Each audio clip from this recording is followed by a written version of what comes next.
happy to be here with all the leaders from Kampala. Oweekitiibwa President musanyufu nnyo okubeera wano e Mubende. N'abakulembeze abalala bavudde Kampala. N'abakulembeze abalala bazze nabo okuva e Kampala.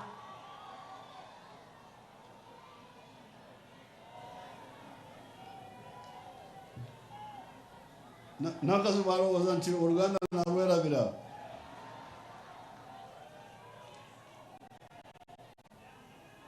I want to thank the people of Mubende. Era Oweekitiibwa President ayagala okwebaza abantu b'e Mubende. And the Greater Luwero. Ne Greater Luwero yonna oba Luwero ey'edda luli gye yali eyitira yonna. And the Rwenzori. Ne Rwenzori. For supporting the struggle. Olw'okuwagira ameenunula.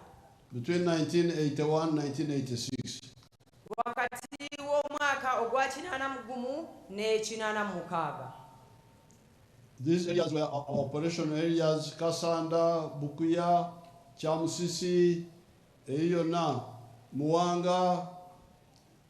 Amenye ebitundu bye baakolerangamu mu lutabaalo nga mulimu Kasanda, Bukuya, Chamusisi n'ebirala. And we used to cross at this main road when we were going to attack Kabamba and so on. Era nga baayitanga mu kkubo lino ery'e Mubende nga bagenda e Kabamba. We used to cross at Kyanyamugera. Abaganda bagiyita Kyanamugera. Baasaliranga Kyanamugera. I want to thank the people of Kakumiro and Kagadi because they also supported us. Ayagala nnyo okwebaza abantu b'e Kakumiro ne Kagadi kubanga nabo baabawagira nga bali mu lutabaalo olwo. And it's not very far from here. Ate era si wala nnyo okuva wano kubanga kumpi nnyo wano ku muliraano. And as you are saying yourselves, you did not fight for nothing.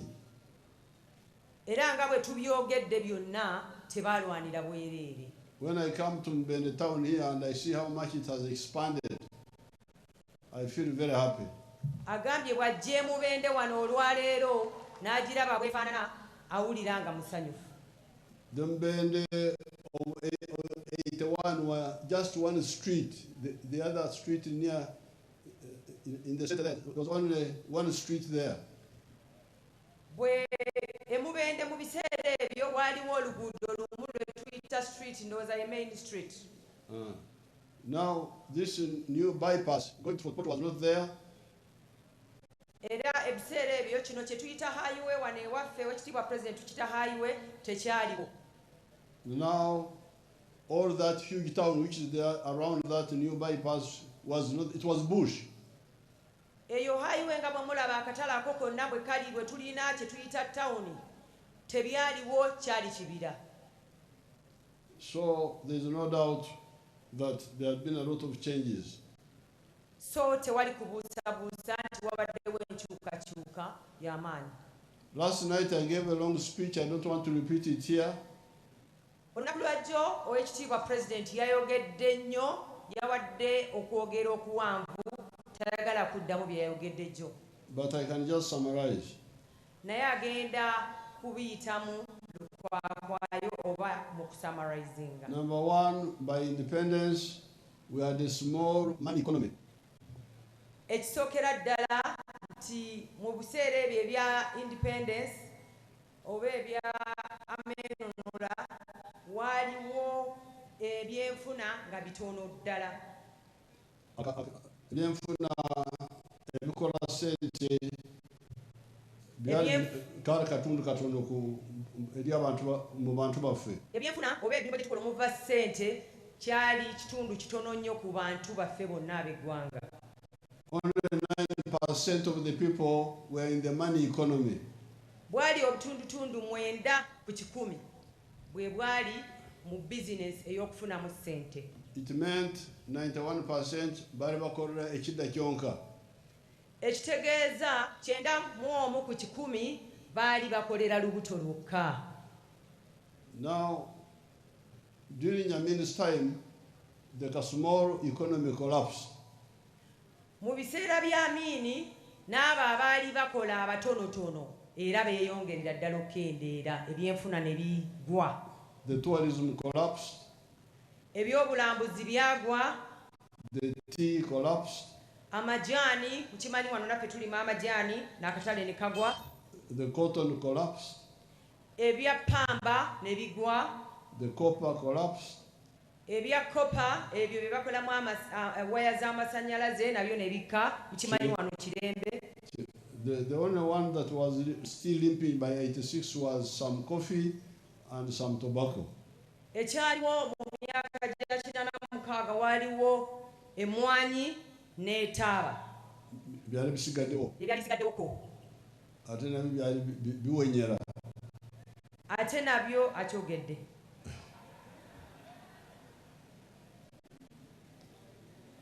Therefore, now as a consequence of the collapse, oluvannyuma lw'okugwa kw'ebirime ebyo oba ebyamaguzi ebyo, you had the 4 words, mwabazukulu muzitegeere, 4 words.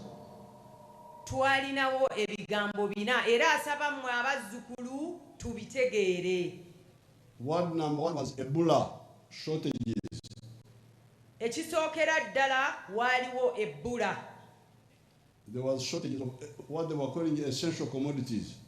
Ebbula ly'ebintu ebikozesebwa mu bulamu obwa bulijjo eby'omugaso ddala. Sugar, soap, salt, paraffin, clothes, all those were not there.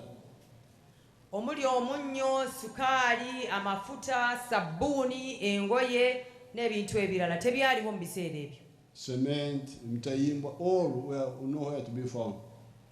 Seminti, emitayimbwa, ebyo bikozesebwa mu kuzimba, ebyo byonna baabinoonyanga mu ggwanga wano ne bibula. So the only answer the Ugandans had was magendo, smuggling from Kenya, from Rwanda. Mwabatamivu, bia teyaliwo, bia yali.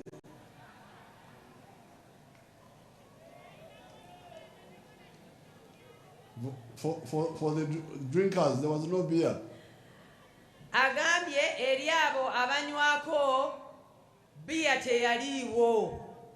So whatever was coming in was being smuggled from Kenya, from Rwanda. They were smuggling a beer called Primus from Rwanda, from Burundi. Ebintu byonna bye twakozesanga ebiseera ebyo byajjanga mu magendo oba mu bumenyi bw'amateeka. Era abanywanga ku bia banywanga Primus.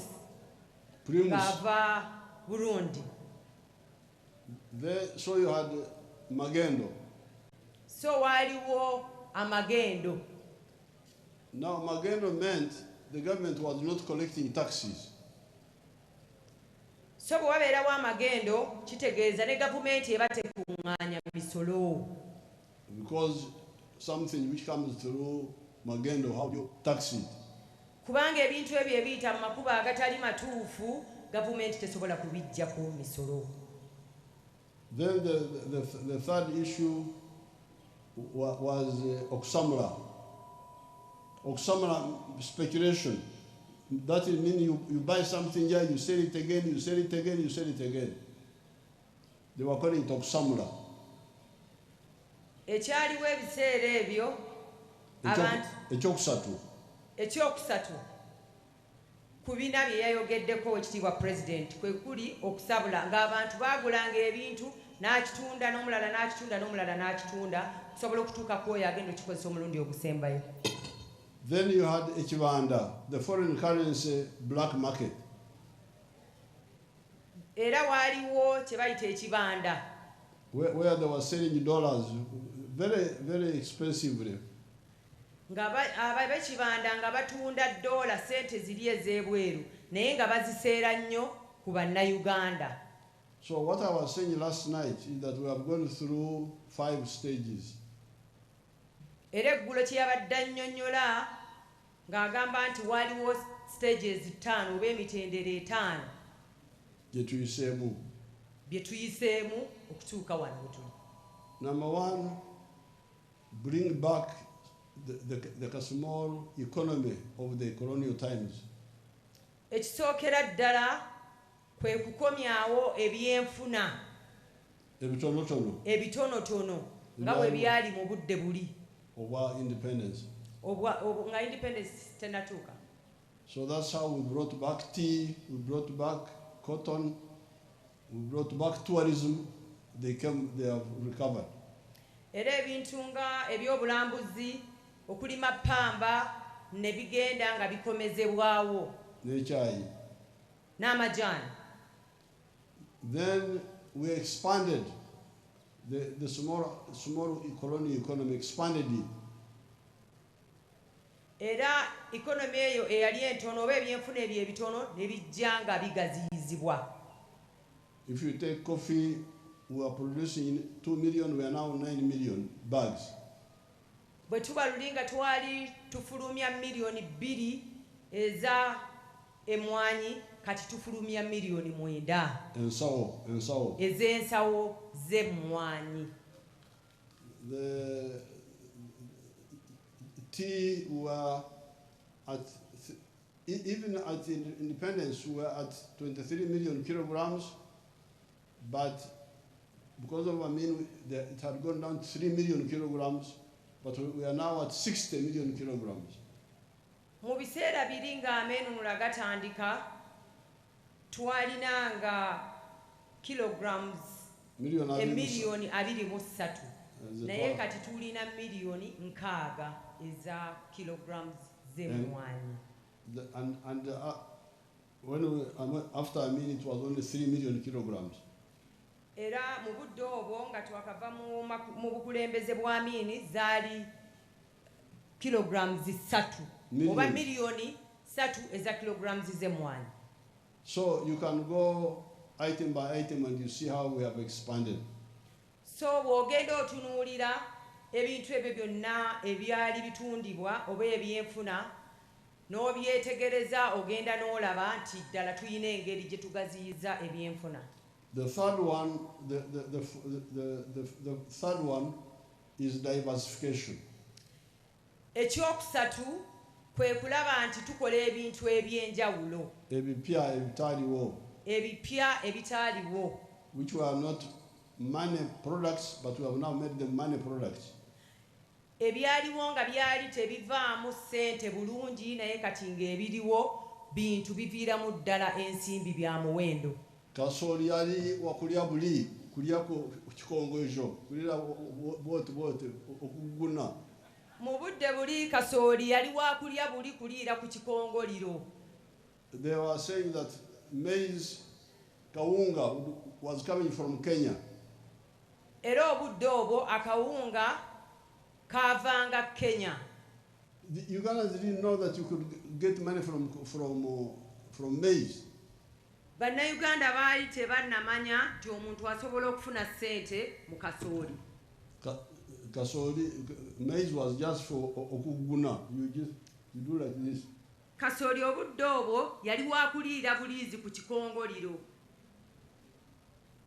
But now it's a big export. Naye kati kyamaguzi kyamaanyi kye tutunda ebweru nga twongeddeko omutindo. And we have eliminated any imports of maize products. Era kati wano mu Uganda tetukyayingiza kasooli. Ebiva mu kasooli. Tetukyayingiza kasooli yadde ebiva mu kasooli okuva mu nsi ez'ebweru. Then, and you know how much it has helped these areas of Mubende. They grow quite a bit of maize. Era mumanyi bwe kituyambye ffe nga bannamubende ndowooza mukimanyi nti tulima nnyo kasooli wano. Then take the milk, abalalo beyo mu Lukoola. Ate bwe twogera ku mata ku bantu baffe ab'omu Lukoola oba abalunzi b'ente. People didn't know that you could get money from milk. Abantu baali tebannaba kutegeera nti mu mata tusobola okuggyamu ssente. And the milk which was being drunk in the towns was coming from Kenya, from Denmark, from Switzerland, from New Zealand. I used to see small tins of milk from New Zealand. In Tungamo there, I used to see them in the Indian shops. Era amata ge twakozesanga wano mu ggwanga Uganda gaavanga e Kenya, Denmark ne New Zealand n'ensi endala. President agambye yalabanga amata agava mu New Zealand etungamu agali mu bukopo ago ge bateeka mu bukebe yes. Now, so if you now see milk is a money-making product, maize, bananas, sorghum efuse ensonga eyo. Naye kati tumaze okukiraba nti amatooke gafuuse ekyettunzi, amata gafuuse ekyettunzi, ate n'omuwemba kati gufuuse ensonga omugusha. That's the diversification we are talking about. You can go through the whole list. Ekyo kyabadde ayogerako omu ne twongera okugaziya ebintu bye tujjamu ssente nga twongeramu ebyo ebitaaliko. Then value addition. Ekirala kwe kwongera omutindo ku bintu bye tuba tulina. Amakolero. Amakolero ago era azze agateekawo mu bitundu ebyenjawulo. You have seen the milk sector, what's happening there? Tulabyeko ebiri mu sekita y'amata. In the maize. Tulabye ebiri mu kasooli. Sugar cane. Tulabye ebiri mu bikajjo. The factories which depend on those products. Tulabye factories oba amakolero nga raw materials ze gakozesa bikajjo oba amalala nga gakozesa kasooli. And the textiles, like the shirt I'm putting on. Tulabye ebyengoye okugeza ng'essaati gy'ayambadde Oweekitiibwa President. This is from cotton to final product. Nti yava mu pamba. Pamba wawano. Yava mu pamba owawano ne balyoka bagifuula eshaati eyo gy'ayambadde. So that is the phase 4. Eyo gye phase eyokuna oba gwe mutendera ogwokuna. Now finally we are entering the knowledge economy. Kati nga tugenze mu tutandise okukola ebintu ebyobukugu bw'amagezi. Nga tutandise okukola oba okuteekawo okukozesa obukugu okufuna ssente. Obw'emitwe gyaffe. That's how you get the automobiles. Bwe tutyo bwe tusobodde okufuna ebidduka. Oku lutimbi siteekereko emmotoka zaffe, olutimbi lw'olukola oba lufudde. Olutimbi ssebo oba nnyabo twandyagadde Oweekitiibwa President abeere ng'alabika ku ntimbe ezo zonna kiki ekigenda mu maaso. You didn't arrange it.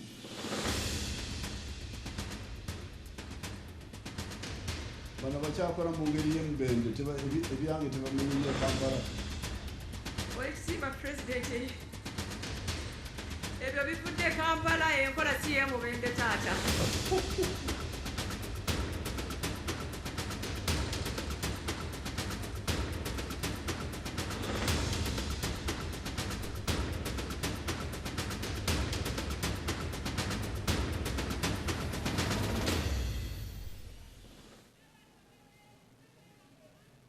Abadde ki owe Kampala abadde ki?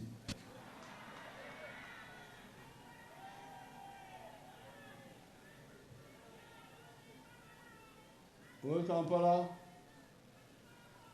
ebifaananyi byange tebiriwo. I wanted to show you what your people are doing in the Kampala area connected with the knowledge economy.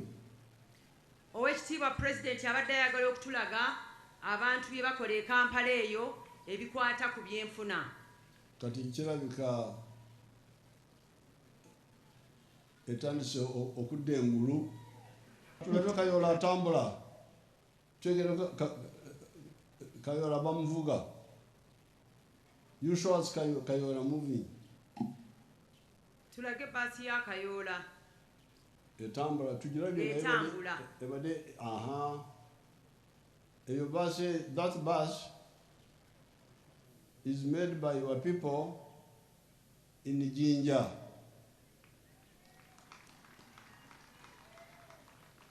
Translate in Nakazubwe.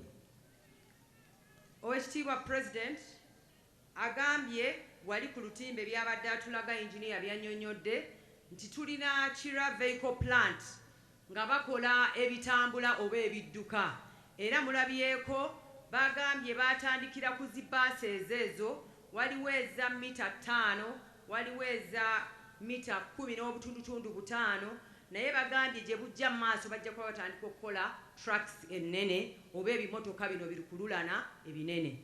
So that is the stage 5, and this is not only vehicles, automobiles, but vaccines, chemicals, and so on.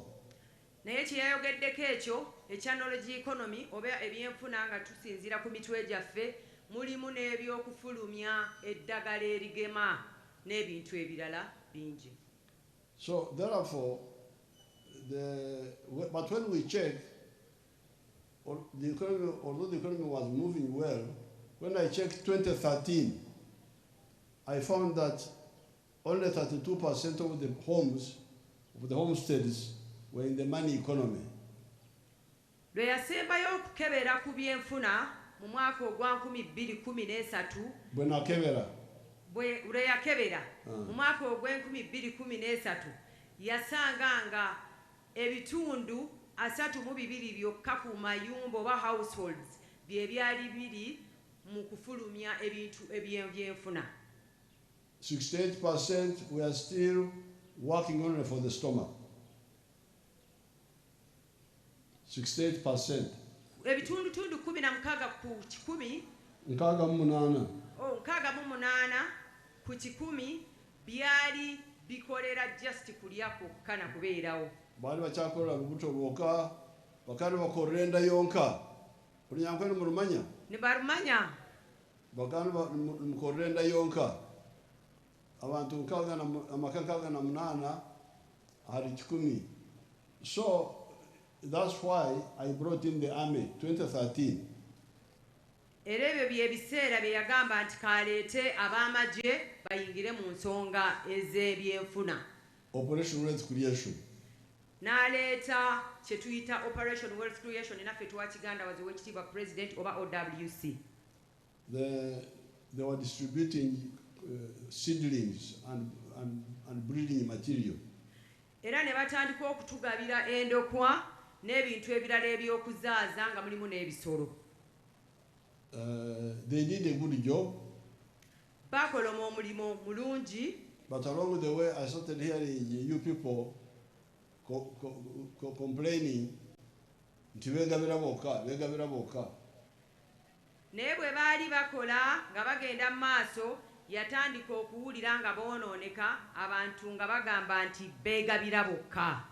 So after the election last time, that's why we sat with the cabinet here and we said, okay, let's give the money direct to the people so that they handle their own things themselves, instead of, because all these other programs, Entandikwa, NADS, Operation Wealth Creation, it was government people giving you.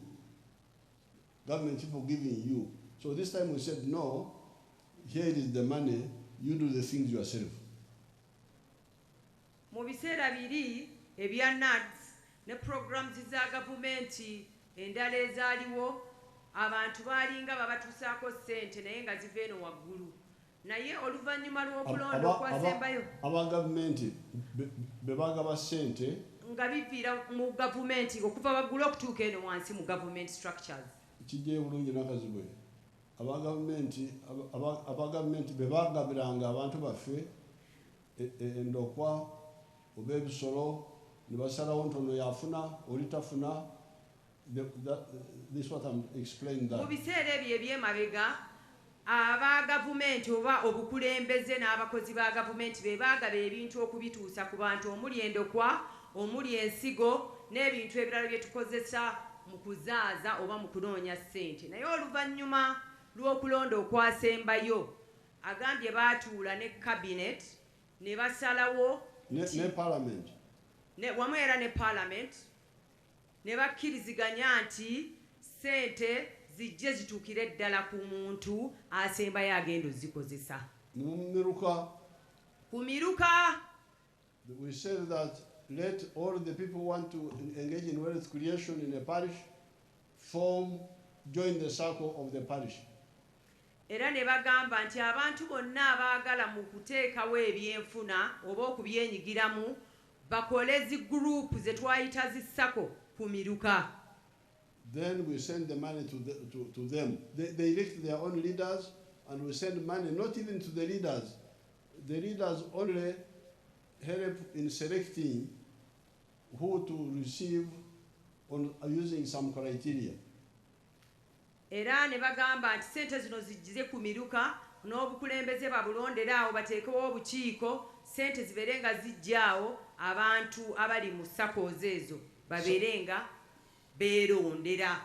But the money comes direct to the borrower, to the beneficiary, not through even the leaders. Naye nga sente bwe ziba za kuweerezebwa omuntu agenda ozikozesa ye yennyini gwe zituukirako, si bakulembeze kugamba nti katuwoono oba oli nga beeronderamu nga bwe baagala. Now, PDM, galabuza Rwanda, waliwo wa PDM, ani aliwo? Nti waliwo officials abakwata ku PDM bajje bannyonnyole ku nsonga eno. Oweekitiibwa Pulezidenti obuuza kuva mu gavumenti eri waggulu oba wane waffe Mubende? Naba wano oba wali wajja batunyonyole. Ndowooza Chief Administrative Officer waffe waali. Kale jangu otunyonyole. Oba asobola okudelegatinga bw'ayagala. Mbadde njagala kampala ekatuuliriza abali wano.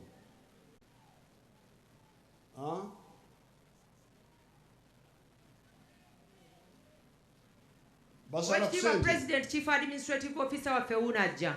Basalawo ku sente. Babatemako sente.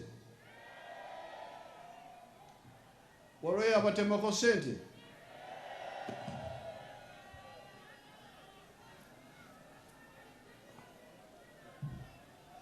Kasooke tuwulire omusajja mukola mutya wano Kao? Yogera mu Luganda. Thank you so much, Your Excellency, sir. I will speak in English. Maybe Madam will interpret. I'm Peter Hueza. I'm the Chief Administrative Officer, Mubende. For PDM, Mubende District, we have so far received 16.4 billion Uganda shillings. And we have given to 16,000 groups, the beneficiaries from households. How do you give the money? Does it come to whom? To you or to the accounts of the individuals? Your Excellency, sir, as per the guidelines of PDM approved by Cabinet, the monies go to the SACCO account of the parish. SACCO's account? Yes, sir. Mm-hmm. And okay, you translate Nakazulu. Oweekitiibwa President, Kao waffe omwami Ruhweza Peter agambye era alipootinze nti wano e Mubende twakafuna biliyoni 16 n'obutundutundu 4. Obuwumbi. Era abantu 1,600 no omutwalo 16 be baakafuna sente ezo mu maka gaabwe. Era agambye nti sente zino bwe zijja zigenda ku sako ez'omuluka sako ne zizituusa ku ba beneficiary oba ku muntu agenda okusembayo okuzikozesa. Otuusayo zonna oba mutemako? Ssebo w'ekitiibwa Kao jangu onnyonnyole zonna zituukayo oba mutemako? Your Excellency, sir, all these monies are transferred. The 1 million per beneficiary, it goes to the beneficiary directly. However, there are some charges maybe which could come maybe because of bank charges, but we are not allowed to reduce or to deduct any money, Your Excellency, sir. Those bank charges were how much? It depends on the bank, sir, but it's little money. What's little money? I can call my production officer. He can give me the exact figures. Your Excellency, sir. Why don't you the cow know? Production officer come. My production officer, who is a PDM focal person, can come and explain about the charges of the banks from the 1 million which the beneficiaries get. Mr. Kisache, production officer.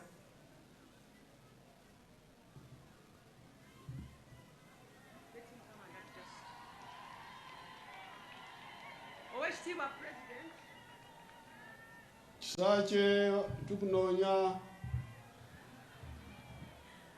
Owekitiibwa President nga bw'ajja kanzivuunule mukulu Luweeza by'agambye. Agambye ssente zino bazisindikayo miliyoni nnamba nga tebatemyeko, naye nti wabeerawo bucharges banka ze bujjako. Era productions officer kajja annyonnyole Owekitiibwa President.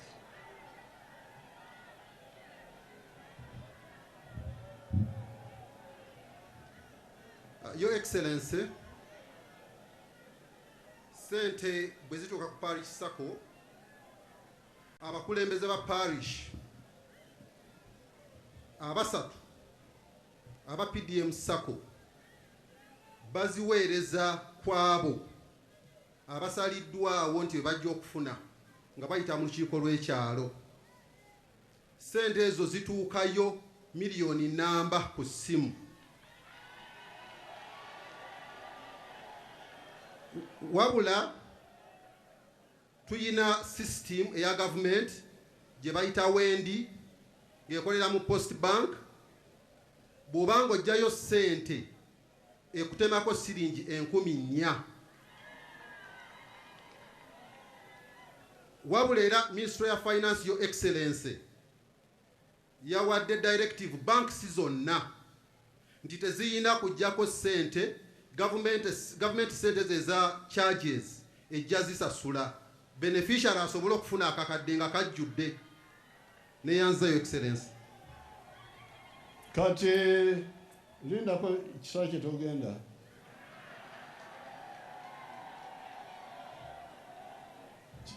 Kisache yeteddemu omuguwa. Agambe wano mu lujjudde nti okutemako kwa bank, nti bank yetemako 4,000. Ekitegeeza nti omuntu yandifunye 9,000 mu 6. 9,900 mu 6. 9,900 mu 6. Aha. 9,900 mu 6. Kati ane njagala kubategeeza mwenna nti ezo banka okutema ku ssente zammwe kwali kwetuminkiriza.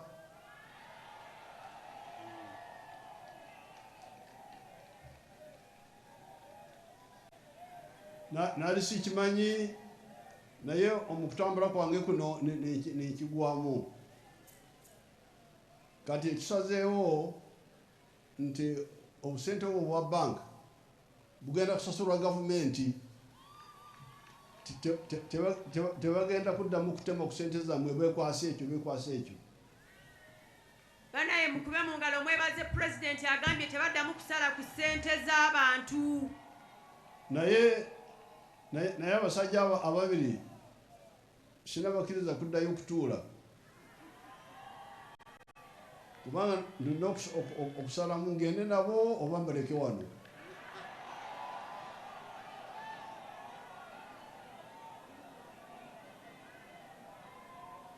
Kati njagala kubabuuza, Luweeza ne Kisache bagambye nti sente zibatemako zokka zaali 10,000.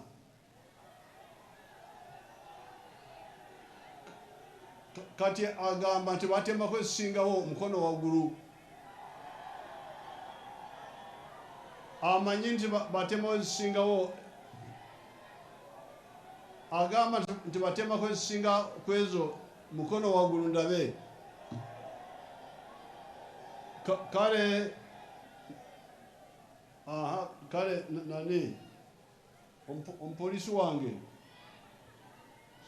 Susan Kasinje imirira wali bakulabya wano ku imirira awo. Here.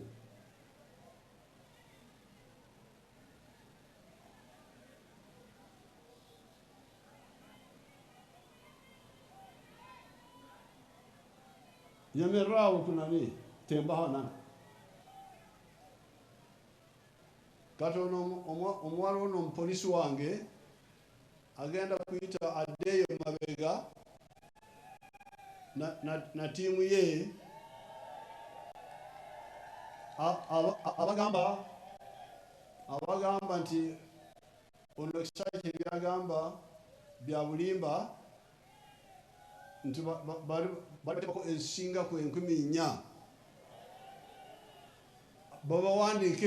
babawandiikeyo mabega n'essimu zammwe tugenda okugulawo omusango gwa poliisi.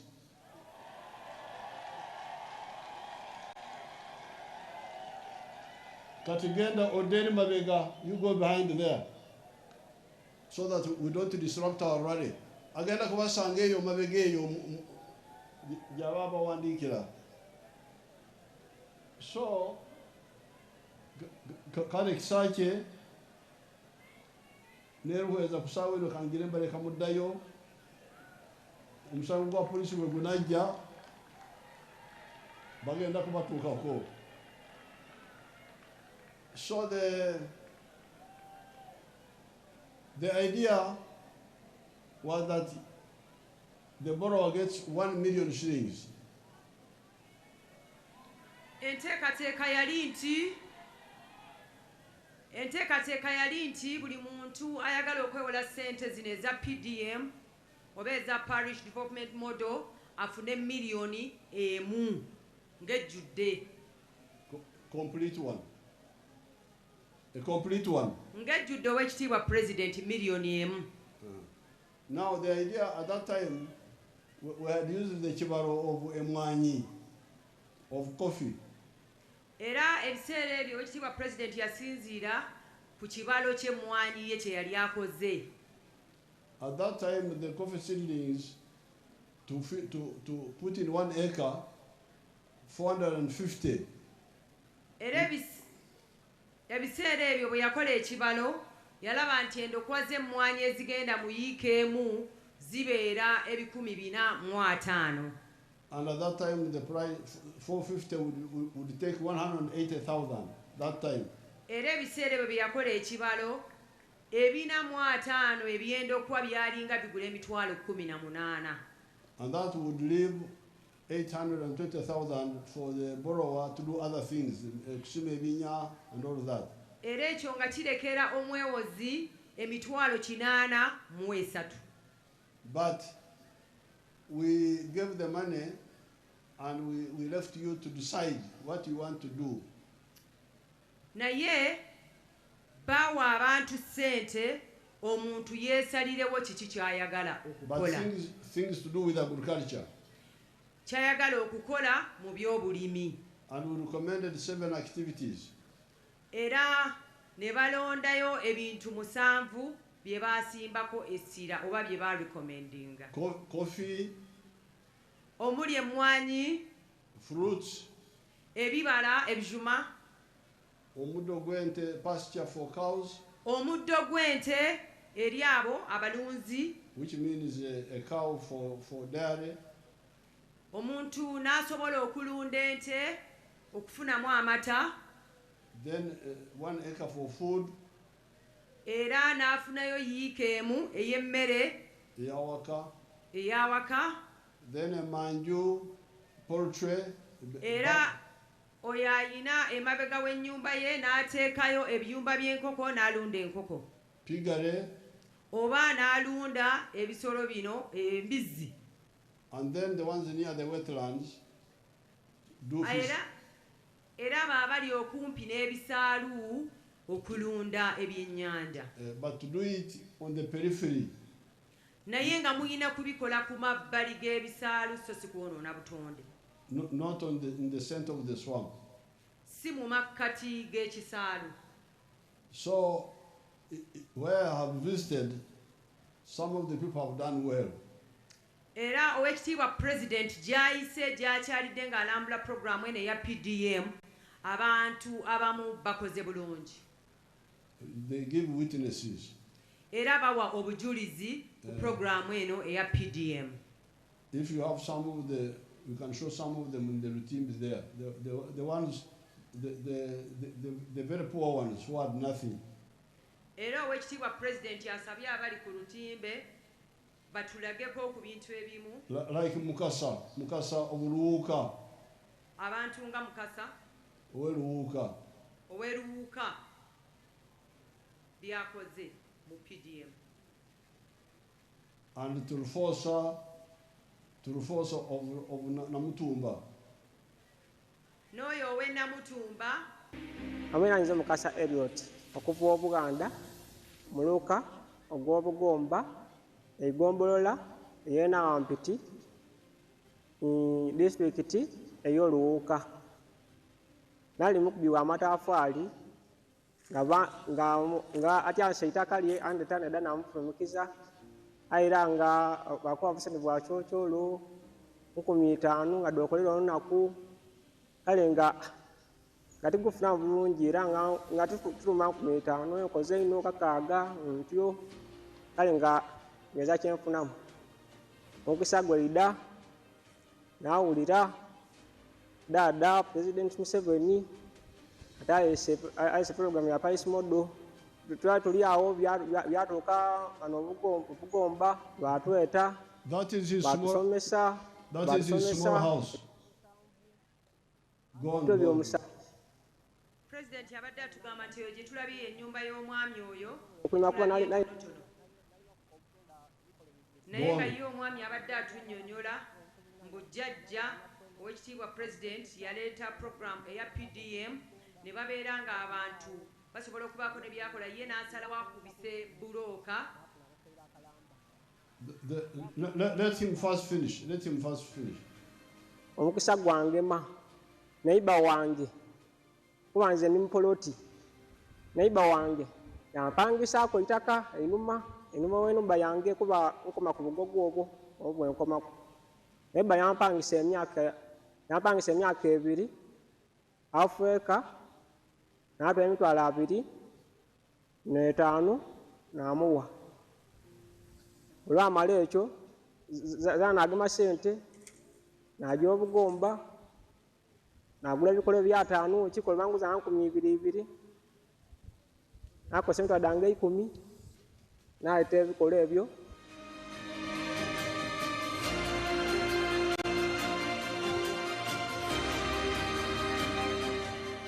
Namala okulima obutunda bwange bweno lwa myezi 7 n'akungulamu n'ajjamu n'akungulamu onoga olusooka naloga mu kilo 8 ndala ekiro 8 n'endala buli kyo nagituna 8 n'afa emitwalo dange 6. Okay, now Mukasa got the 1 million.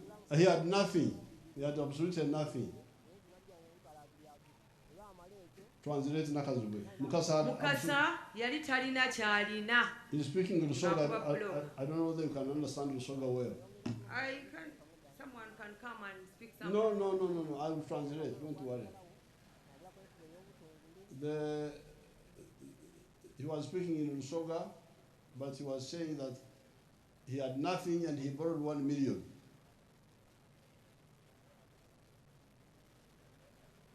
Yali talina kyalina naye ne yeewola miliyoni emu mu PDM.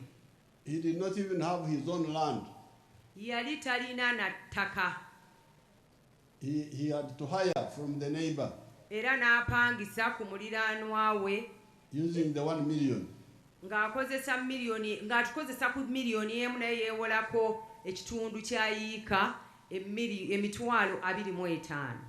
You are hearing. I was hearing some Lusoga, Your Excellency. Yes. So he used 250,000 to hire the land. Era emitwalo 25 okuva ku miliyoni yagipangisisa ekitundu kyayiika okumala emyaka 2. And he planted passion fruits. N'asimba obutunda. And he harvested first round. Passion fruit you harvest 4 times a year, apparently. Era round eyasooka yakungula kilo 80 Oh, omwana olusoga lwizi bulungi. He harvested 84 kilos and got about 700,000 shillings, 650.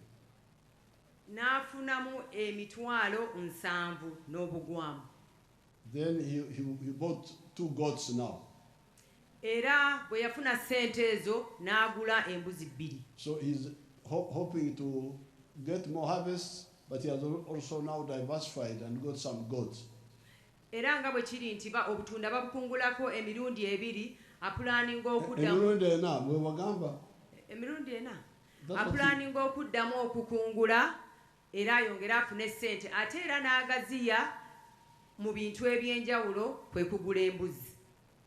And he started growing onions. Era n'atandika n'okulima obutungulu. Let me see another one of PDM. Owawanse nnyo, the ones who had nothing. Batulaga omuntu omulala eyali era nga talina kyalina eyaganyulwa mu PDM.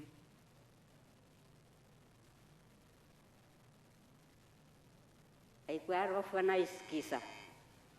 Ajone I feel like nyamite bakakwere.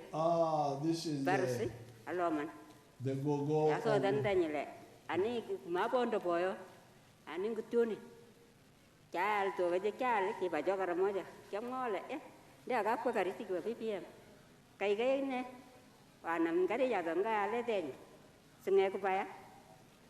Kinya kiana managari ja manamel bange. Chao lan alandan. I will translate for you, don't worry, I will translate for you.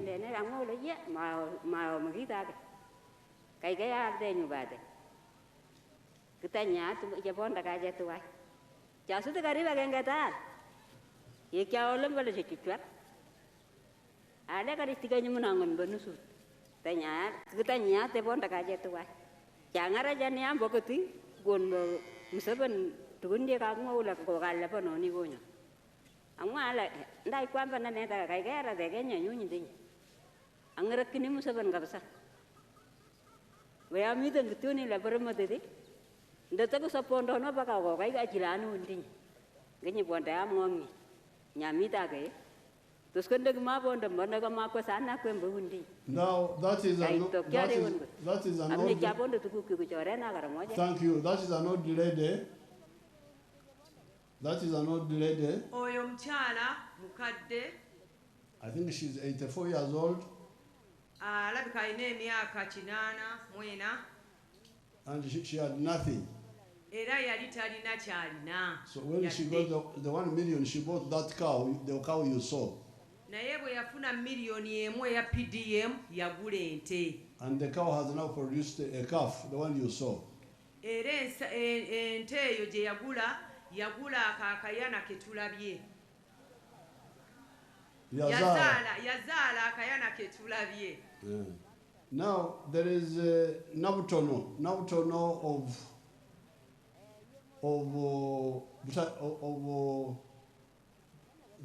Budaka area. If you can get that one. Wekitiibwa President nawuliddemu ng'agamba nti Museveni kabisa. Naye ekyo tokyogedde ssebo President. He was saying because she was happy. Ngadaga je mwe pondo no mamia. Je gogor.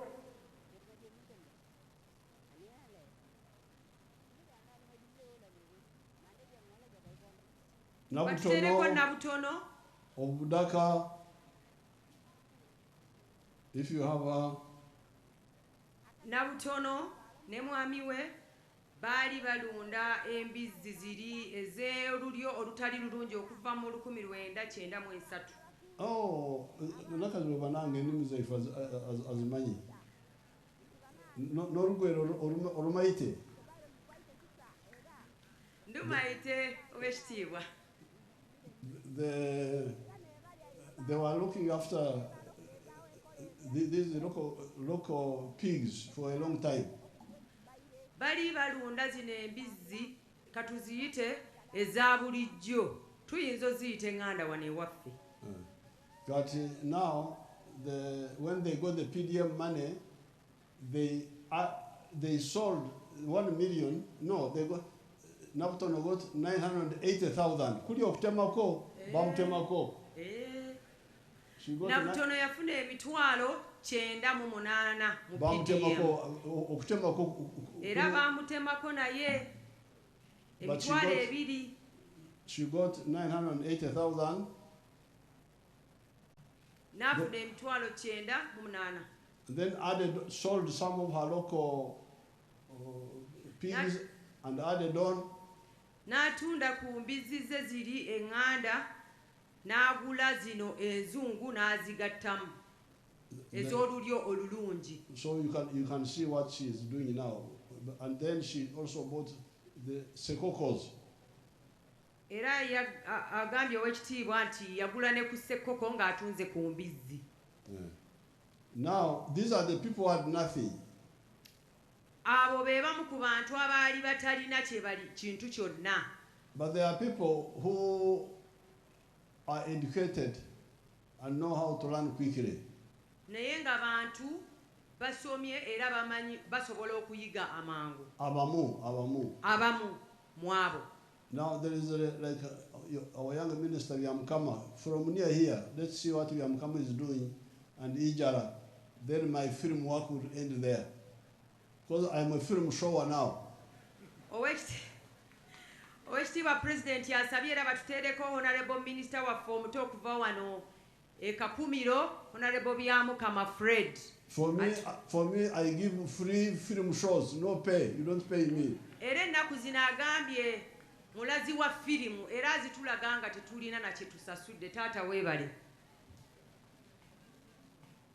Byamukama and Ijala. Acre demonstration farm. The land we have here is approximately 4 acres.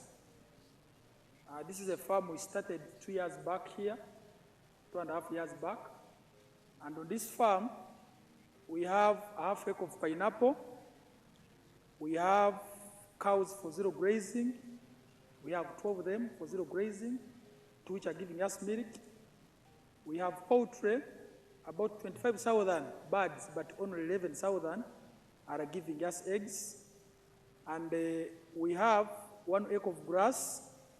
We have piggery, those are very many. And 1 acre of coffee mixed with banana. Where we are, this is a 4-acre model farm. I did this activity to teach my voters, to lead by example, so that my voters can learn what measure the president tells the public. This is an initiative I learned from the president sometime back when he sent me to learn to Kaumu, to Kisozi. I copied what I copied, this is what I came up with. And you see as we move, or that side, this side, that's my 4-acre model farm. The house as well. I don't sleep here, but if I would sleep here, the house as well is seated on this 4-acre model farm. When you get like the half an acre of pineapple per harvest, you get about 4.5 million. When you get the cows per month, because there are 2 which are giving me milk, each one gives me 12 liters per day, we get about 1.4 per month, because the breeds which we got at first were not giving good milk. But we have got some cows which they tell us they are giving about 25 to 30 liters, and we know by the end of this year they will have produced, and we see. When you look at poultry, out of the 25,000 birds, it's only 11,000 giving me eggs. Others are soon giving me, and I get 302 trays per day minimally, because 11,000 birds are supposed to give me 366 trays. But because of the feeding method of deep litter, I don't get all the eggs. I get 302 trays per day minimally. When you look at the piggery, in a month, I can get about between 150 and 180 piglets. But those I don't sell, I give to my neighbors prayer. When you look at coffee, we haven't started harvesting, but generally coffee here, if you have harvested well, per acre you get between 12 million, 15 million. But now the banana which is in coffee, we're already eating, and per month I may get like 40 bunches, I get some good, but majorly here, what is giving me money? They are the pineapples, the 4.5 million per harvest, and I harvest twice a year. You will see, even as now, there are those which I can harvest for my friends to take. Then the poultry, it gives me 302 trays. That's per day. Then I sell in a month, you can get a net profit of 55 million. Because you get 180 million, but you can't get all that. You have to buy feeds, pay workers, pay electricity. Remain with 55 million net pay. The 1 acre for grass, it is feeding my 6 cows. I'm told by the agriculture people, I even have the balance to add more 2 cows. They tell me 1 acre can feed the 8 cows. Currently, I'm employing 26 people. Previously, I was employing 17, but I added in more things in the farm, and I'm employing 26 people. And the person who learns the least amount is 200. They are here. The girls, single mothers, the boys who have families, and we're enjoying. The driver who drives the Katipa here, there is good work. And I'm happy some of them who are working for me, they have also started their own neighboring places, and even the voters, they have Okay, now you can see that is Byamukama, who was elected. Who was elected in the last elections. He's the son of my friend Karori Kamanyire, one of our supporters. Translate, Nakazulu. Owekitiibwa President agambye nti oyo Honorable Byamukama gwe mulaba gwe twogerako yakalondebwa jjo wano mu 2021 era nga mutabani wa mukwano gwe kati omugenzi Muzeeyi Kamanyire. So when he was elected, his father brought him to me to introduce him to me at Rwachtura. Era bwe yamala okulondebwa taata we kati omugenzi yamutwala ewa Muzeeyi Museveni n'amumwanjulira e Rwachtura. Then I told him, I said, you young boy, if you want to help your people, this is what you should do. I took him to my farms in Kaumu and Iksozi. Era owekitiibwa President n'amugamba bw'oba oyagala okugaggawala okuyamba abantu bo. Bw'oba oyagala okuyamba abantu bo kankutwale mu faamuzi zange ez'enjawulo n'amutwala e Kaumu n'Ekisozi. That's how he learned what he's doing there now. Era bw'atyo bwe yasobola okuyiga ebyo by'atulaze olwaleero by'atunnyonnyodde. I did not get his Chibaro well, but you can hear. I have some of the Chibaro, Your Excellency. Okay. Yes. Tell us Nakazibwe. Nakazibwe is very sharp also. Thank you, Your Excellency. Era tugambye, Honorable Minister tugambye nti alunda enkoko ayina yika y'emmwanyi ng'erimu n'ebitooke, emmwanyi tezinaba kutuuka kuzaala naye ebitooke oba amatooke go baatandika dde okulya awo tawaddeewo kibalo. Naye atulaze nti alunda enkoko mu enkoko 25,000 mwasobola okufuna amagi at a time oba ekiseera mu budde. Naye mu nkoko 25,000 afunamu amagi amagi 302. Era mu ezo mwasobodde buli lunaku owekitiibwa President. Era mu ezo 302 trays. Yes, President. Era mu ezo mwasobodde okufuna ssente ekibalonja kuba nti wanga mmaliriza kye tuyita net profit. Era alunda n'embizzi naye agambye nti buli mwezi zizaala 150. ebyana 150 naye ebyana ebyo byezizaala tabitunda ate era tabisigaza kubirunda wabula abigabira abantu be ne basobola okubanga nabo balunda. Era Oweekitiibwa Pulezidenti atugambye nti alima n'ennaanansi mu kitundu kya Yiika asobola okufunamu emiliyoni 4 n'ekitundu bw'aba akungudde. Bulukungula. Yes, Ssebo Oweekitiibwa. Era n'atugamba nti alina Yiika emu kwasimba omuddo gw'ente, kwatoola n'aliisa ente ze, mwajja emiliyoni 1.40 omwezi. Era Oweekitiibwa Pulezidenti bw'atulaze mu bintu byonna by'asinga okufunamu ssente agambye ennaanansi ze zikyasinze omukolera.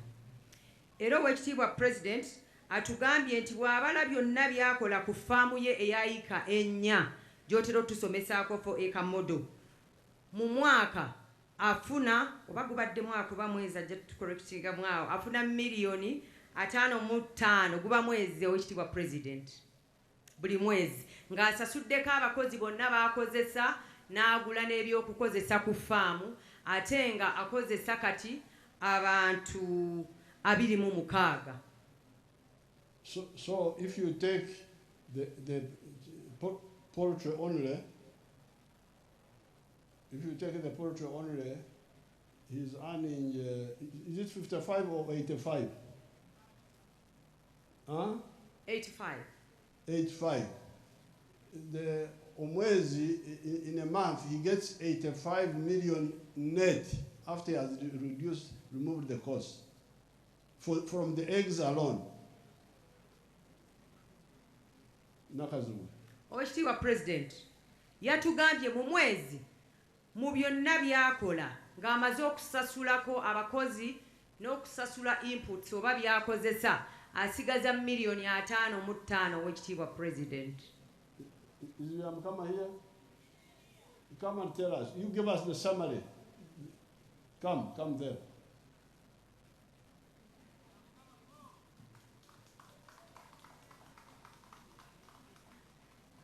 Give us the summary, the gross and the net.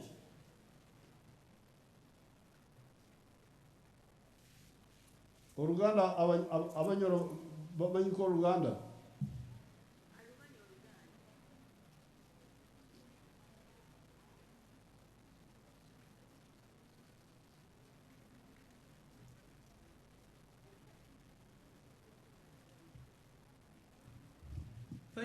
Thank you very much, Your Excellency. I know that I should use Luganda, I can try a little bit. Oh, you give Rinyoro, this can hear Rinyoro. Mkamange President, afoye kamodo farm, enkoko, tuine mitwale bili nekitueka, eza amahuli baitu ezikutuha amahuli zikutuha guno 10, tuihamuture bisatu na ibiri minimum buli lunaku, obututunda etu bisatu na ibiri buli lunaku, bokusigaita omwezi gwona nyina kufuna miliyoni nka 10-18. Omwezi 10-18 gross million. That is gross pay. Gross earning. Baitu obunsasura abakozi nkaguraho feed zenkoko nembazi yenkoko nsigaza amagoba ga miliyoni 5 buli mwezi mu nkoko zonka. So 5 omwezi gumu emyezi 15 omwaka zinakuba miliyoni 6 amagoba 6 million omwaka. Ego mzee omunkoko zonka. Ego mzee amata obwiro bali bakwatire video tukantufuna lita 12 kandi omwaitu elita egura 12 ekikopo kiba kya 10 amatatu ga kyankwansi tigabayi ato obunyatunda go mwezi ente 2 nimfuna kaide kamune mitwara 2 betisazi ntuongeiroho tukuturu kya lita 12 mzee. Fine. So you can hear now. Thank you, Biamkama. You can hear Biamkama, who started very recently He's getting a lot of money. Nakazugula. Owekitiibwa President agambye ndowooza mulabye essente zaafuna nti nnyingi mu ebyo byakola. And it started recently. Ate nga yakatandika jjojjo wano. From the eggs alone, he's getting a profit of 660 million a year. Mu magi mwokka oluvannyuma lw'omwaka afunamu miliyoni 606. After removing costs. Ng'amaze okuggyako ebirala byonna ebikola mu farm. We have not added the other things. We have not added the pineapples, all that. We have not added all that. Olwo nno nga tetugasseeko ssente zajja mu nnaanansi, mu mmwanyi, mu matooke ne mu mbizzi. Now, the last person I want to show you as a film shower is Ijara of Serere. Omuntu omulala gwayagala okutulaga y'oyo omulimi okuva e Serere.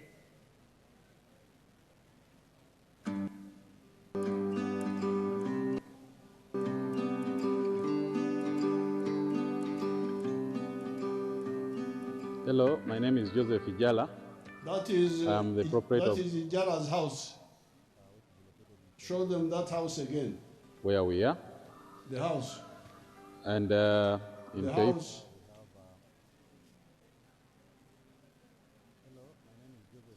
That is Ijara's house. Eyo ye nnyumba ya Igala Joseph oyo gwayogerako omulimi okuva e Serere. Let's hear the story. I'm the proprietor of Taifa Farm, which is located in Serere in a place called Kakusi, where we are. And in Taifa, we have dairy, poultry, and we're also making laundry bar soap. But we also have the value addition aspect of the farm, where we produce yogurt and pack it, tin it for the market. This project started 11 years ago after an inspiration from His Excellency, the President of Uganda, when he had come here and he was teaching people about the 4-acre model. He was having a rally in Soroti, and that time I was working as a taxi driver. I was doing that Masao business in Soroti. So when I heard this, when I heard he was around, I crossed to go and listen to his story. And he was talking about a 4-acre model, how to improve household income. So when I came back, I was fired because I delayed there and the taxi came through. And the guy said, you go and eat those words that you had. But I had already this land, 2.5 acres, but I also had local chicken here. But after hearing that, I got inspired to put more effort on raising this chicken. So I raised the chicken to the tune of about 100 of them. Then I got a small incubator. That was about 4 eggs. So I used that incubator for multiplying my local chicken farm. Eventually, I was having 1,500 local chicken around. I was very famous for local chicken. So, but then local chicken were not answering my day-to-day needs. So I decided to translate it to layers. In Taifa Farm, we have 10,000 layers, which give me about 310 trays per day. And each tray goes at a price of 10,500. So approximately 3 million, about 3 million shillings a day from the eggs that we get. Of course, it varies depending on the cost of the feeding, but at least a half goes for management, a half goes to our pocket as Taifa. So after selling the layers, that money, I invested it on dairy. I started dairy with the 4 cows. But you know, I have multiplied very fast because I'm using AI. I have my own semen bank here. So I do artificial insemination. And then I also got a vet who was able to train some of us here with the veterinary knowledge. I think he's even here, that gentleman there, our vet. So the cows that I'm going to show you are cows that are bred from Taifa Farm. So that produce because the stories are long, Ijara was a taxi driver in Soroti.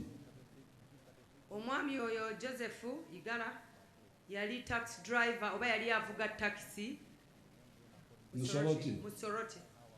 He heard me speaking about the 4 acres model. Bwe yawulira president nti agenda e Soroti n'agenda ng'agenda okusomesa ku 4 acre model n'agenda n'awuliriza. He didn't have 4 acres, he had only 2.5. Yali talina ttaka. Because in Nya, he had only 2.5. Yali alina eka 2 n'ekitundu. And he started with the local chicken. Era yatandika na local chicken oba enkoko zaffe eza bulijjo. Eno tuziyita nganda naye eri simanyi bwe baziyita Oweekitiibwa President. The Banyankore will say Enyankore.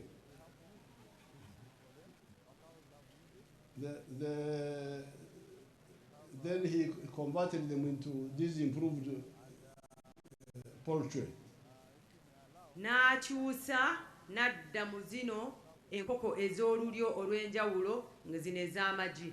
He's now producing 320 trays per day. Era we twogerera bino afulumya trays 310 okuva mu nkoko omutwalo. 310 Oweekitiibwa President. Very good. Awuliriza bulungi nakazibu. 310. Yes. And he's earning 3 million shillings a day. Era afuna million 3 buli lunaku okuva mu nkoko ze omutwalo gumu. And then he also from the poultry he bought cows, as you saw. Era okuva mu magi n'enkoko ze zalunda yagula ente zetulabyawo. And they are giving him 300 and something liters per day. Era zimuwa lita z'amata 300 n'obugwamu buli lunaku. So when he totals up, he earns more than 1 billion a year. Era mu kunnyonnyola kwe afuna sente ezisukka mu kawumbi kamu buli mwaka. And when he deducts costs, I think he remains with about 850 million shillings. Era afuna sente ezisukka mu 1,508. 850 million net. 850 million shillings. Milioni 805 ng'amaze okuggyako ebintu ebirala biri byonna. So therefore, my people of Mubende, I'm coming back for the wealth creation tour. Mukikubire mu ngalo ekyo bannamubende agambye ajja kukomawo ku nsonga y'ebyobugagga. Mukikubire mu ngalo. But the message is that you can all get out of poverty. Message gyatuwa olwaleero bannamubende tugitwale nti tusobola okuva mu bugagga, okuva mu bwavu ne tufuuka abagagga. Kubanga Oweekitiibwa President emabegakawo yagamba nti twakola endagaano n'obwavu naye bannamubende tukole nnyo tumukakase nti tusobola okuva mu bwavu ne tufuuka abagagga. Saagala mukole omukago n'obwavu. Mbutayagala tukole omukago n'obwavu. So the money of PDM we are giving you is a beginning. Sente za PDM zatuwa ntandikwa. Kitegeeza kyaleeta ebirala bingi nnyo tutandike. We are stopping the deductions which are done by the bank. You will get your 1 million full. Era agambye nti bagenda kuyimiriza charges zonna ezibadde ziggyibwako banks. Buli muntu anaafunanga sente za PDM okuzeewola agenda kufuna miliyoni namba. The government can pay the bank charges. Gavumenti egenda kubanga yeesasula ebisale ebya banka. Mukikubire mu ngalo ekyo bannamubende bannange. N'abantu bonna abali wano kubanga ekyo bw'akyogera His Excellency aba ayogedde eri gavumenti yonna yonna oba Uganda yonna. That means therefore that in each year, in each parish, 100 families will get that 1 million.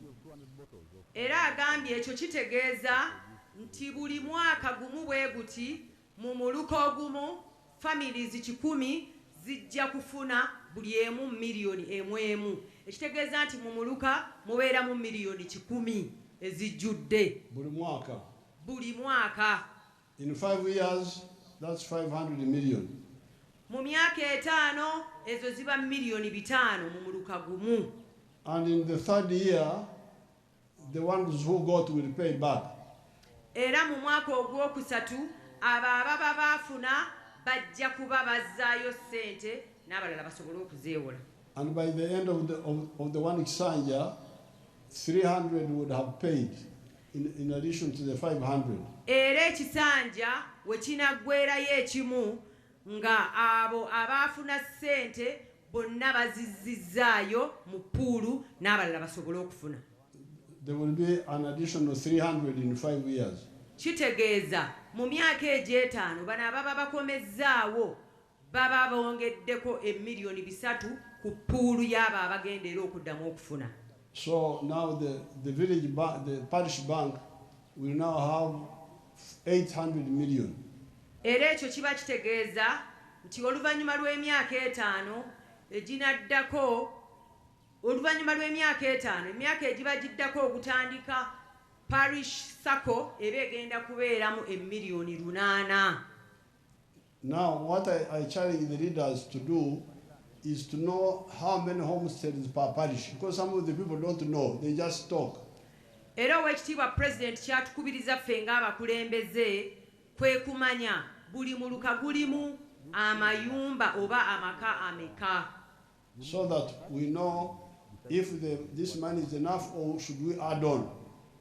Tutegeere nti ssente zino bwe ziba nga zimala tebongerako, bwe ziba tezimala bongereko. So this is the main message I want to give you today.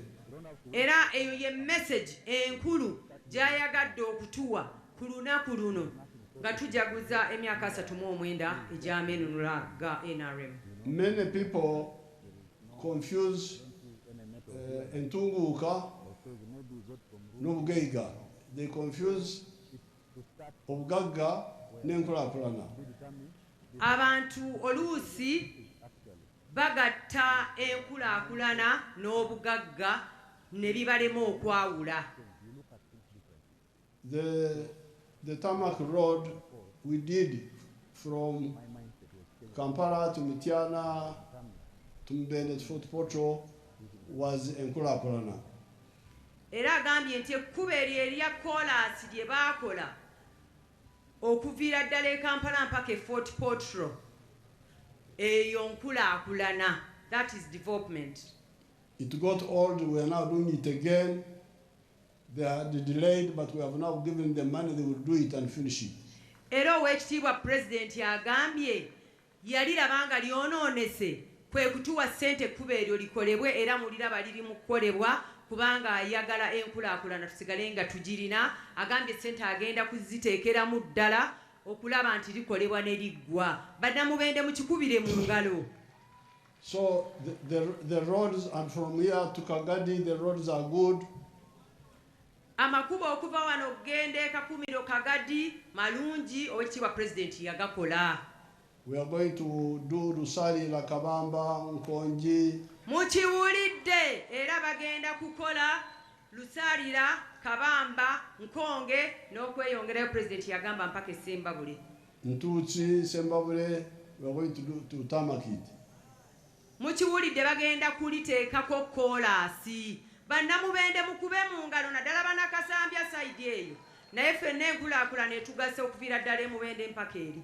I have a banja in my head for the road from Nyanzi to Kasanda to Bukuya to Kiboga. I know that road. Era Oweekitiibwa President agambye ayina ebbanja mu ye ku kkubo eriva Emyanzi, Kasanda, Bukuya n'okweyongerayo. Honorable Bukenya kyabikola akiwulidde era waali awo. But all these, when the road is done, you don't bring your mattress at night and put it on the road and sleep there.